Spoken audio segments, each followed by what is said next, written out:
Like many collectors, the Monaco is my favorite watch from Tag Heuer. The reasoning comes down to two things: the design and its history. Three brands raced to bring the first automatic chronograph to the market, and they did that back in the late 1960s. Those brands were Seiko with the 6139, Zenith with the El Primero, and Heuer with the Monaco.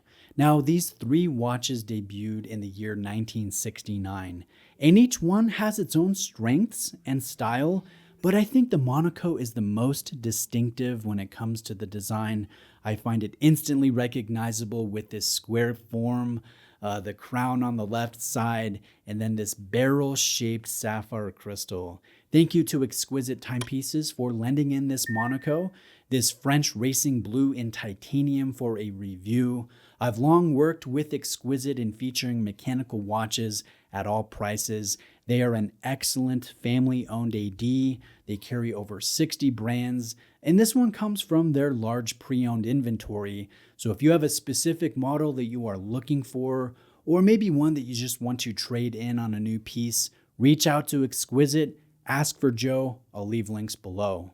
Now, this Monaco has a large square case and a lovely curved but still overall square-shaped sapphire crystal, and this has got to be my favorite aspect of the watch. The overall design exudes the funkiness that became celebrated later in the 1970s. I really enjoy the horizontal applied markers, and these are oriented this way to partially fill in the open visual space that forms in the corners of the square dial. I think the design manages to blend in curvaceous elements and linear forms nicely.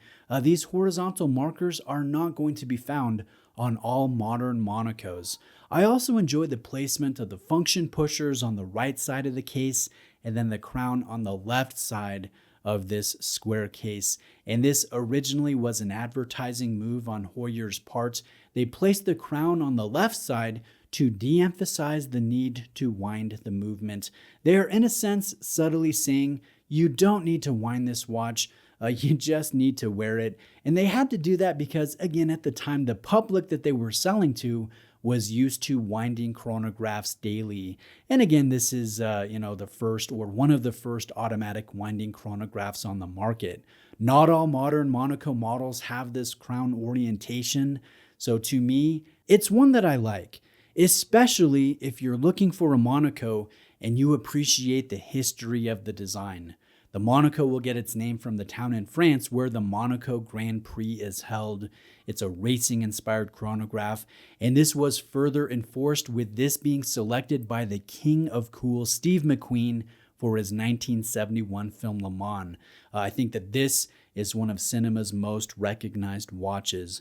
And really, that's it when it comes to the draw of the Monaco for myself. I love the bold, rather funky design containing non-traditional form and details, paired with its history of being one of, if not the first automatic chronograph to hit the market. And I'd be curious to know if you feel similarly. Is the Monaco your favorite Tag Heuer model, or is there a different design that you enjoy more? Let me know below. Now, this particular version of the Monaco is a limited edition, and it's called the French Racing Blue. Tag Heuer has only made 1,000 of these globally, and they are not individually numbered. The case back will say 1 of 1,000 just outside of this circular exhibition movement crystal. The case is made of grade 2 titanium, and that will go for the pushers, the crown, and the buckle as well. It all has a blasted finish with no discernible brush or polish work. This will give it a darker, more muted appearance, but where the case might be a little less noticeable, Tag went in the opposite direction with the dial, the strap, and the color selection. Let's start with the dial. There is a sharp silver sunray base featuring French blue sub-registers that again are mostly square but contain rounded corners. I like how that ties in with this crystal. There is also a French blue hour dot for each hour marker. This is complemented with yellow-green for the chronograph seconds hand and a yellow-green stripe centered in the 12 o'clock marker. The overall print work is black, and I think all of the details look crisp under this uniquely shaped proud sapphire crystal. And I'll tell you what, I just love angling this case in the light and admiring the different shapes and distortion the crystal creates. This is definitely a selling point to me. Now, the strap is a rally style leather. It's also done in French blue, and I feel that this really pulls in the color to an otherwise mostly silver and gray color palette, and I don't think that this watch would be quite as attractive or striking without it. The Heuer sign buckle can be adjusted anywhere on the length of the strap, so you can perfectly fit it to your wrist size, but there will be no quick extension system. And I'd like to be clear about something. The Monaco, although it's 39 millimeters wide, it's a big watch, and it wears like a big watch. Even done in grade 2 titanium, this still feels large and rather substantive. And if you are looking for a small wearing watch that seemingly disappears when it's being worn, I don't think this one is for you. But if you like a watch with powerful presence, the Monaco is one that I think you will really enjoy checking out. I like a large watch myself, so I find this size and fit a big positive for the design. Now, inside the case is a caliber the Tag Heuer calls the caliber 11, and essentially it's a 2892 movement with an integrated Dubois de Proie chronograph module, and this will boast a 4 Hz beat frequency, tasteful finishing, and about 40 hours of power reserve. Now, speaking for myself, the draw of this Monaco, it's definitely not the movement specifications. It comes down to the square shape, the different elements, the crown placement, the history.